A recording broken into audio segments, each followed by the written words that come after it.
I think what really f***s me up is sometimes I have this really negative self-perception.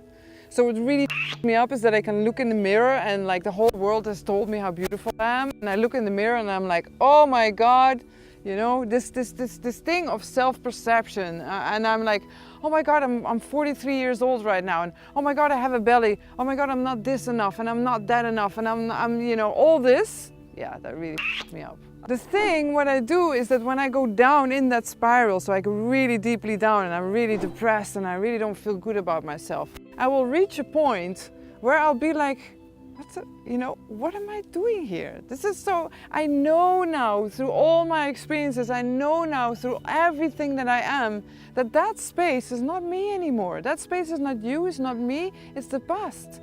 It's an illusion. So then I'm like, okay, so actually if this doesn't exist, why would I spend all my energy there?